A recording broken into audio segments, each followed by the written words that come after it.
दीदी के साथ बदलते भारत की शान।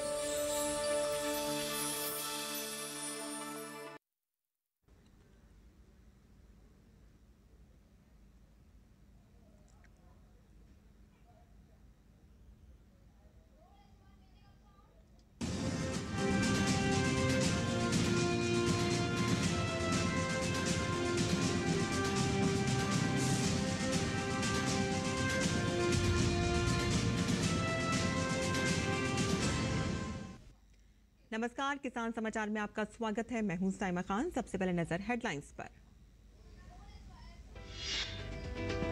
किसान हींग की खेती करके भी अर्जित कर सकते हैं अपना रोजगार। उत्तर प्रदेश का हाथरस पिछले 100 वर्षों से बड़े पैमाने पर रहा है हींग का उत्पादक।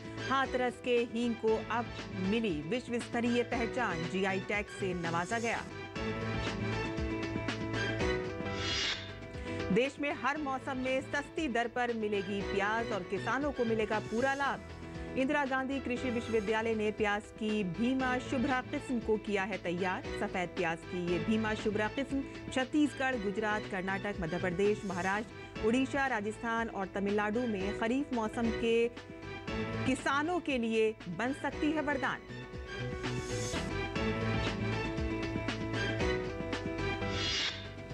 गर्मियों के मौसम में शिकंजी सहित कई पेय पदार्थों में नींबू की बढ़ जाती है मांग। किसान नींबू की खेती करके कमा सकते हैं मुनाफा।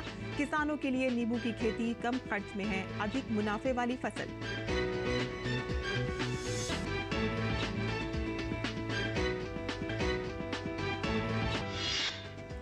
टमाटर किसानों के लिए खुशी की खबर। पूसा भारतीय कृषि अनुसंधान संस्थान नई दिल्ली के कृषि वैज्ञानिकों ने पूसा गोल्डन चेरी टमाटर 2 की किस्म को किया है विकसित। पूसा गोल्डन चेरी टमाटर 2 पोषक तत्वों से है भरपूर। इस टमाटर का रस भी है बहुत ही स्वादिष्ट। ये फलों में काफी अधिक रस पाया जाता है।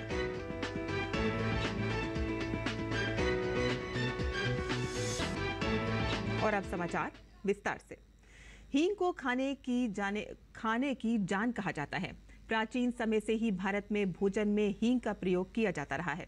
किसान कैसे हींग की खेती कर सकते हैं और साथ ही हींग के व्यवसाय से अपना रोजगार खड़ा कर सकते हैं, आइए देखते हैं इस खास रिपोर्ट में।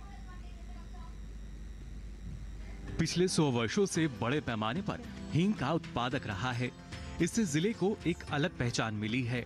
दरअसल हाथरस में जो हींग प्रोडक्ट निर्मित होते हैं उनके लिए पेड़ से दूध उज्बेकिस्तान, तजाकिस्तान, अफगानिस्तान और ईरान से आता है, जिसे फिल्टर कर कंपाउंड या बंधानी हींग तैयार की जाती है। गोंद, खाने वाले तेल और स्टार्च आदि को मिलाकर हींग का कंपाउंड तैयार किया जाता है। खास बात यह है कि इसे बनाने के लिए किसी मशीन की जरूरत नहीं पड़ती। जीआई टैग भी मिल चुका है और ये टैग बड़ी मुश्किल से मिलता है। इसका हम उनका स्वागत करते हैं। मगर एक थोड़ी समस्या ये है कि हाथरस हींग के रूप में विश्व विख्यात भी है। जो सुविधा विश्व विख्यात होने के कारण वो सुविधा होनी चाहिए वो बिल्कुल नहीं है। बिल्कुल नहीं मतलब नहीं, कम है। थोड़ी सुविधा मिल जाए, जैसे कि रॉ मटेरियल हमारा बाहर से, हिंदुस्तान से बाहर से आता है। अफगानिस्तान, उज्बेकिस्तान, रूस के जो छोटी छोटी कंट्रियाँ हैं वहाँ से आता है। उसको हम लोग यहाँ मंगाने में असमर्थ हैं। आता है कम ही लोग मंगा पाते हैं। ये दिल्ली और बम्बई आता है। तो इसकी ड्यूटी कम हो जाए। ओपीओडी के तहत जो हाथरस को जीआई टैग मिला है, जैसे नाम हो गया इनका, उसके तहत थोड़ी सी ड्यूटी कम हो जाए तो ये हाथरस का हींग का काम चमकेगा और बहुत जगह माल भी जाएगा। भारतीय व्यंजनों का स्वाद बढ़ाने वाली हींग को अब विश्व स्तर पर पहचान मिल चुकी है। 31 मार्च 2023 को ज्योग्राफिकल इंडिकेशन यानी जीआई रजिस्ट्री द्वारा प्रदेश के 10 उत्पादों की एक सूची जारी की गई है, जिनमें से एक हाथरस की हींग को भी ये उपलब्धि हासिल हुई है। लेकिन यहाँ के हींग व्यापारी कुछ और सुविधाओं की मांग कर रहे हैं। अभी कोई हमको चेक कराना होता है लैब के में, तो हम बाहर अलीगढ़, आगरा, तो छोटी लैब है, इनकी मान्यता नहीं है, क्योंकि जो लैब है ना वो बहुत पुराने समय से चली आ रही है। सन 1975 के अंदर को मान के चलते हैं। आज जब उस समय कुछ ही मिलावट होती थी, जैसे कि हींग के अंदर प्योरिटी ही होती थी, मिट्टी आती है पेड़ से आती है, जो हींग का पेड़ होता है, हींग के जो पौधा होता है वो पौधे से हींग टपक के जमीन पर गिरती है, उसके अंदर छोटी सी मिट्टी का पत्ते आ ही जाते हैं। अब उनको हम जो है वैसे भेजते हैं तो सैंपल पास नहीं होता है, तो अब लैब की हमको बहुत ज़रूरत है। हाथरस में लगभग 100 करोड़ से भी ज्यादा के हींग का कारोबार है। जीआई टैग मिलने से देश दुनिया में हाथरस की हींग की मांग बढ़ रही है, जिससे इसका कारोबार करने वाले लोगों को भी फायदा मिल रहा है। वहीं यूपी सरकार ने हाथरस की हींग को एक जिला एक उत्पाद योजना में भी शामिल किया है। Rishi Kumar, DD news, Hathras. और देश में लोगों को हर मौसम में सही कीमत पर बढ़िया प्याज मिलती रही, इस संकट को दूर करने के लिए इंदिरा गांधी कृषि विश्वविद्यालय प्याज की लोकप्रिय किस्म भीमा शुभ्रा को तैयार किया है। परियोजना से जुड़े कृषि वैज्ञानिकों के मुताबिक प्याज की 5 उन्नत किस्मों में से भीमा शुभ्रा प्याज की पैदावार छत्तीसगढ़ की जलवायु में अच्छी पाई गई है। खासकर खरीफ सीजन में इस प्याज की पैदावार लगभग 42 टन प्रति हेक्टेयर तक मिलती है। खरीफ में प्याज की खेती कम की जाती है, लेकिन इसके विपरीत कृषि विशेषज्ञों ने प्याज की फसल लगाई है और सफल परिणाम मिले हैं। और इसी तरह से अगर किसान इन इलाकों में प्याज की खेती करते हैं तो इससे प्याज का उत्पादन बढ़ेगा। सफेद प्याज की ये भीमा शुभ्रा किस्म छत्तीसगढ़, गुजरात, कर्नाटक, मध्य प्रदेश, महाराष्ट्र, उड़ीसा, राजस्थान और तमिलनाडु में खरीफ मौसम के लिए अनुमोदित की गई है। प्याज के सफल उत्पादन में भूमि की तैयारी का विशेष महत्व है। खेत की पहली जुताई मिट्टी पलटने वाले हल से करनी चाहिए और इसके बाद 2 से 3 जुताई कल्टीवेटर या हैरो से करें। प्रत्येक जुताई के बाद फावड़ा अवश्य चलाएं ताकि नमी बनी रहे और मिट्टी भी भुरभुरी हो जाए।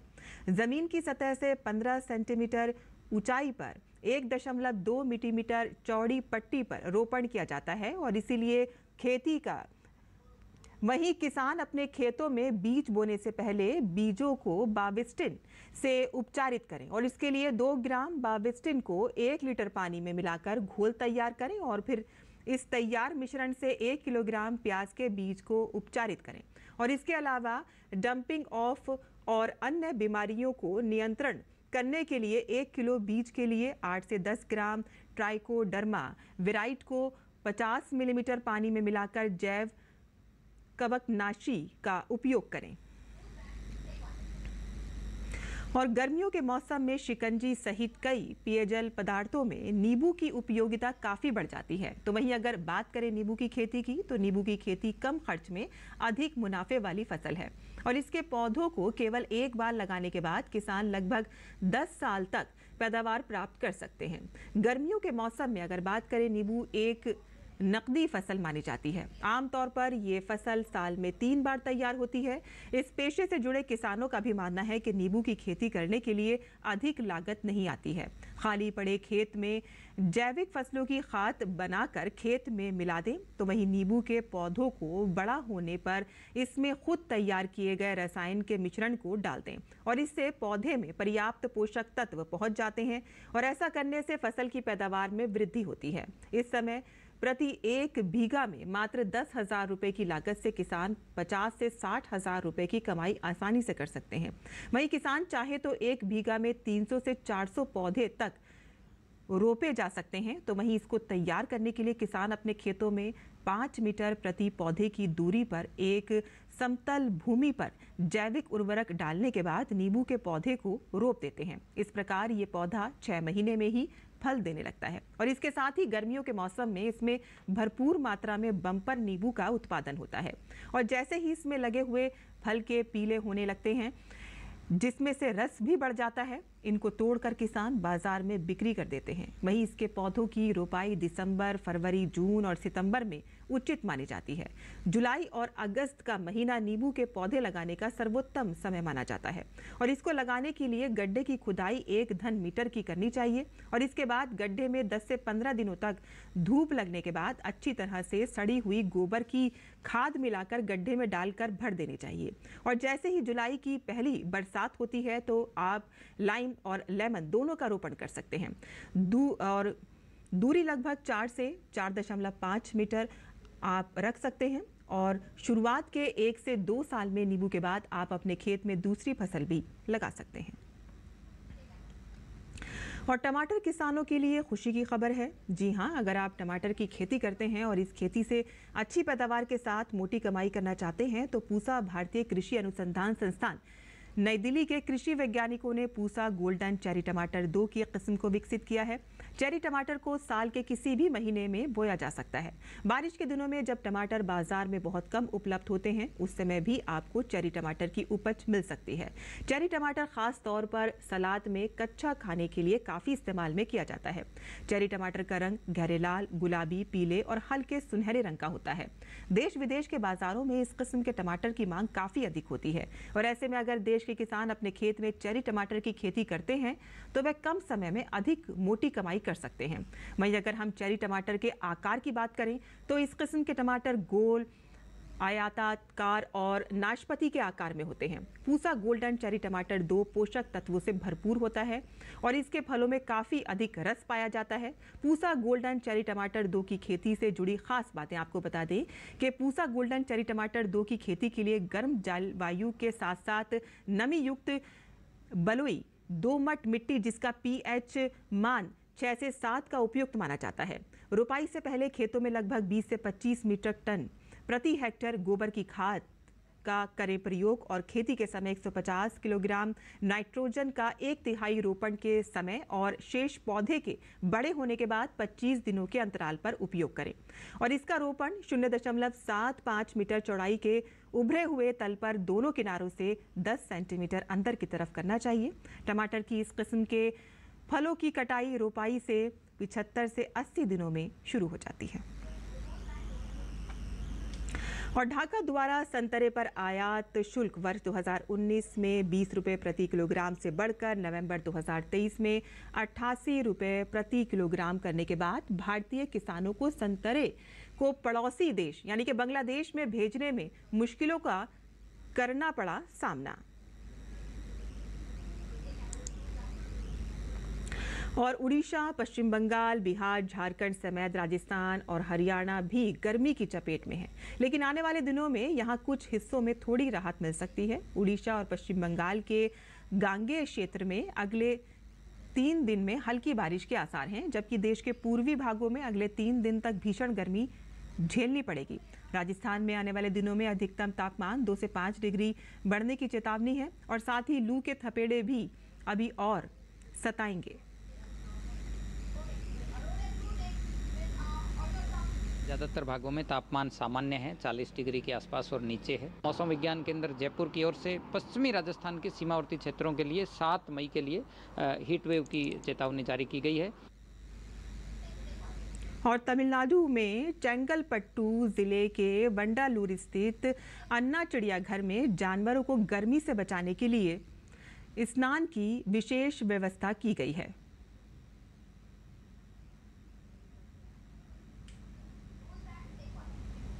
और किसान समाचार में अब बात करते हैं मंडी भाव की और देखते हैं कि क्या रहा देश भर की मंडियों का भाव।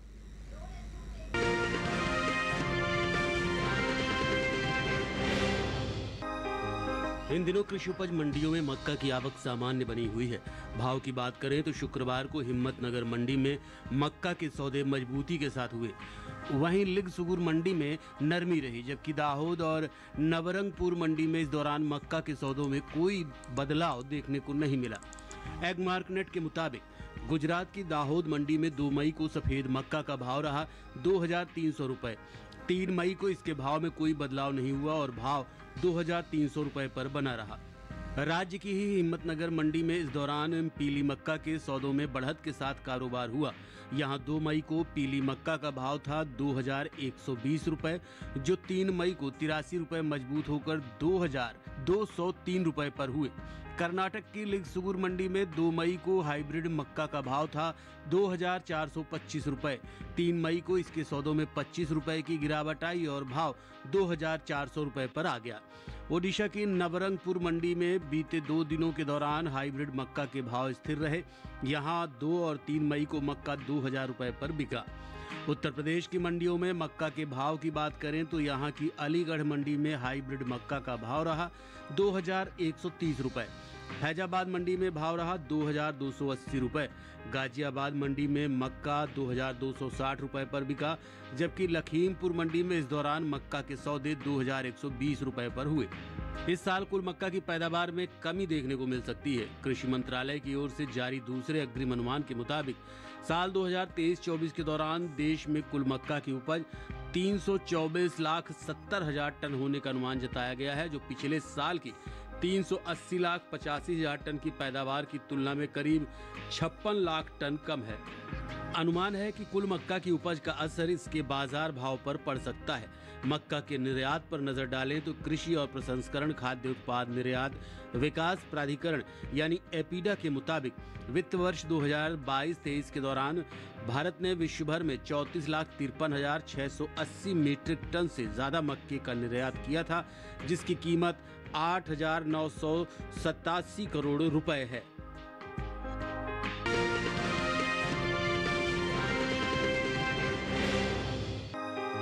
तीन मई को मूंगफली की आवक सामान्य देखने को मिली। हाजिर भाव पर नजर डालें तो मंडियों में इन दिनों मूंगफली के सौदों में उठापटक के साथ कारोबार हुआ। अमरेली और राजकोट मंडी में मूंगफली के सौदे मजबूती के साथ हुए। वहीं सांवरकुंडला और वेरावल मंडी में नरमी रही। एग मार्केट के मुताबिक गुजरात की अमरेली मंडी में 2 मई को मूंगफली का भाव रहा 5,925 रुपए। 3 मई को इसके भाव में 30 रुपए की तेजी आई और भाव 5,955 रुपए हो गया। राजकोट मंडी में इस दौरान मूंगफली के सौदों में बढ़त के साथ कारोबार हुआ। यहां 2 मई को मूंगफली का भाव था 6,100 रुपए। 3 मई को इसके सौदे 10 रुपए चढ़कर 6,110 रुपए पर हुए। राज्य की सावरकुला मंडी में 2 मई को मूंगफली का भाव था 5,173 रुपए। 3 मई को इसके भाव में 78 रुपए की गिरावट आई और भाव 5,095 रुपए पर आ गया। वेरावल मंडी में गुरुवार को मूंगफली का भाव था 6,020 रुपए। शुक्रवार को इसके भाव 15 रुपए लुढ़ककर 6,005 रुपए पर हुए। गुजरात की दूसरी मंडियों में मूंगफली के भाव की बात करें तो शुक्रवार को जसदड़ मंडी में मूंगफली का भाव रहा 5,900 रुपए। ध्रोल मंडी में भाव रहा 5,495 रुपए। धोराजी मंडी में भाव रहा 5,755 रुपए। मूंगफली के पैदावार पर नजर डालें तो घरेलू स्तर पर इस साल रबी और खरीफ मूंगफली की पैदावार में कमी देखने को मिल सकती है। कृषि मंत्रालय के दूसरे अग्रिम अनुमान के मुताबिक साल 2023-24 के दौरान कुल मूंगफली की उपज 86 लाख टन होने का अनुमान जताया गया है, जबकि बीते साल की समान अवधि के दौरान कुल मूंगफली की पैदावार 102,97,000 टन रही थी। यानी मूंगफली की उपज में साल 2023-24 के दौरान 16,43,000 टन की कमी देखने को मिल सकती है, जिसका असर कृषि उपज मंडियों में मूंगफली के बाजार भाव पर पड़ सकता है। मूंगफली के निर्यात की बात करें तो एपीडा की ओर से हाल ही में जारी ताजा आंकड़ों के मुताबिक साल 2023-24 में अप्रैल से जनवरी महीने के दौरान देश से होने वाले मूंगफली के निर्यात में बढ़त देखने को मिली है। बीते 10 महीने के दौरान मूंगफली के निर्यात में 11,000 टन से ज्यादा की बढ़ोतरी हुई है। वित्त वर्ष 2023-24 के दौरान अप्रैल से जनवरी महीने के दौरान मूंगफली का निर्यात 5,38,000 टन के पार पहुंच गया है, जबकि बीते साल इस दौरान मूंगफली का निर्यात 5,26,953 टन का था।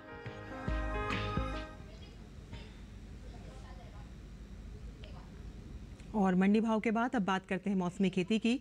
किसान इस मौसम में कैसे रखे अपनी खेती का ख्याल, आइए देखते हैं।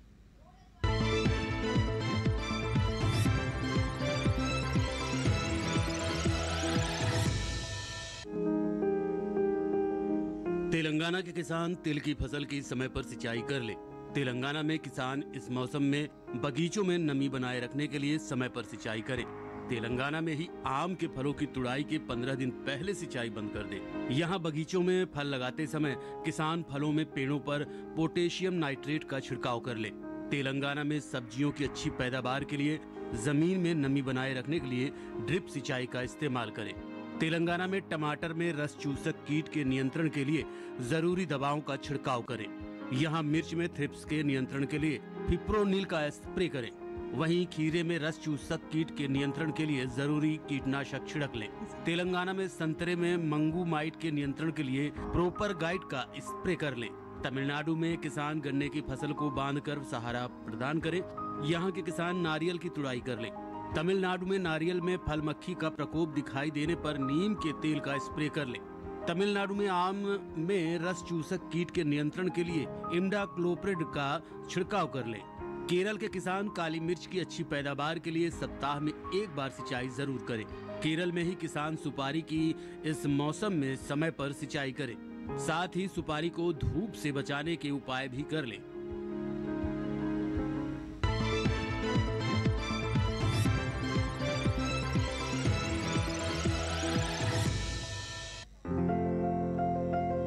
दालें प्रोटीन से भरपूर होती हैं। भारत में सबसे ज्यादा दालें उगाई जाती हैं और इनका सेवन भी सबसे ज्यादा भारत में ही होता है। दलहनी फसलों में मूंग की अलग पहचान है। ये पौष्टिक भी है और पचने में आसान भी। यही वजह है कि बीमार लोगों को अक्सर मूंग की दाल दी जाती है। बाजार में आपको छिलकेदार मूंग भी बिकती मिल जाएगी और बिना छिलके वाली भी। मूंग की बुआई बरसात के दिनों में होती है, लेकिन जायद के दौरान इसे हरी खाद के रूप में भी बोया जाता है। रबी की कटाई के बाद अगर आप मूंग बो रहे हैं तो गन्ने के साथ मिश्रित फसल के तौर पर इसे बोया जा सकता है। जब तक गन्ने की फसल बड़ी होगी, मूंग की कटाई का समय आ जाएगा। इस तरह किसान एक ही खेत से ज्यादा मुनाफा कमा सकते हैं। दूसरी ओर दलहनी फसल होने की वजह से मूंग मिट्टी की उपजाऊ शक्ति को बेहतर बनाती है। बुआई के दौरान खेत में पर्याप्त नमी रखें और बीज को उचित दवा से शोधित कर लें। मूंग के लिए नम और गर्म जलवायु की जरूरत होती है और 7 से 7.5 pH मान वाली दोमट और बलुई दोमट मिट्टी सबसे अच्छी मानी जाती है। 1 हेक्टेयर खेत के लिए 15 से 20 किलो बीज की जरूरत होती है। बुआई कतार में करें और एक कतार से दूसरी कतार के बीच 20 से 30 सेंटीमीटर का फासला रखें। बीज से बीज की दूरी 8 से 10 सेंटीमीटर रखनी होगी। बुआई के बाद समय समय पर सिंचाई करते रहें और खरपतवार भी निकालते रहें। किसान किसी भी तरह की दवा का छिड़काव करने से पहले कृषि विशेषज्ञों की सलाह जरूर लें।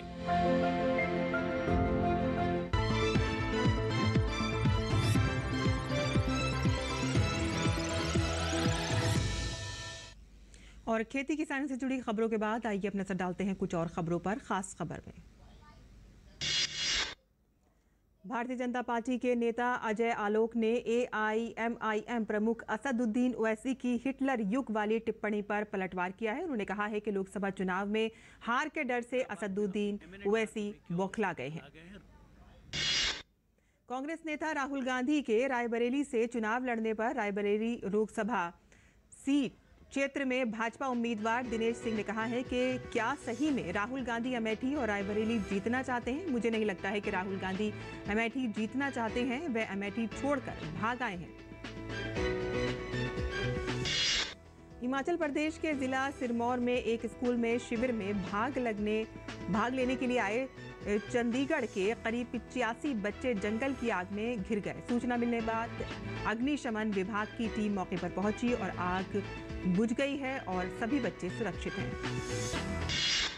भाजपा नेता मनसुख मांडवी ने चुनाव अभियान के अंतर्गत गुजरात में अपने लोकसभा क्षेत्र के लिए एक गांव में प्रभात फेरी निकाली। इस दौरान उन्होंने ग्रामीणों से बातचीत की और उनकी समस्याएं भी सुनी। मनसुख मांडविया ने गुजरात के पोरबंदर लोकसभा सीट से प्रत्याशी हैं। दिल्ली पुलिस और NSG के जवानों ने सुरक्षा व्यवस्था को सुनिश्चित करने के लिए कई जगहों पर मॉक ड्रिल की है और बीते 2 दिन में दिल्ली और NCR क्षेत्र के करीब 200 से अधिक स्कूलों में बम से उड़ाने की धमकी मिली थी।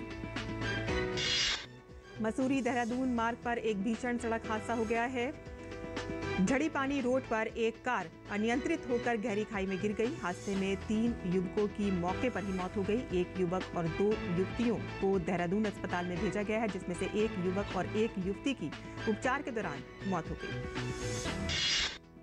छत्तीसगढ़ के रायगढ़ जिले में एक सड़क हादसा हुआ है। चुनाव ड्यूटी पर तैनात सीमा सुरक्षा बल बीएसएफ के जवानों की बस दुर्घटनाग्रस्त हो गई। हादसे में 17 जवान घायल हो गए हैं और सभी घायल जवानों को इलाज के लिए अस्पताल में भेजा गया है। आंध्र प्रदेश के नल्लौर विधानसभा सीट से सीपीआईएम के प्रत्याशी मौलन रमेश ने रोड शो किया है। आंध्र प्रदेश में लोकसभा और विधानसभा चुनाव एक साथ हो रहे हैं। राज्य में 13 मई को विधानसभा की सभी 175 और लोकसभा की 25 सीटों पर एक साथ मतदान होगा। इन चुनावों का परिणाम 4 जून को जारी होगा। श्री श्री रविशंकर ने गुरुवार को वाराणसी के काशी हिंदू विश्वविद्यालय के स्वतंत्रता भवन में विकसित भारत 2024 पर एक संवाद किया। संवाद के दौरान श्री श्री रविशंकर ने प्रसिद्ध फिल्मकार विक्रांत मैसी के सवालों पर विस्तार से अपनी बात रखी। उत्तराखंड के मुख्यमंत्री पुष्कर सिंह धामी ने राज्य में जंगल की आग की घटनाओं के संबंध में उत्तराखंड सदन में वर्चुअल समीक्षा बैठक की।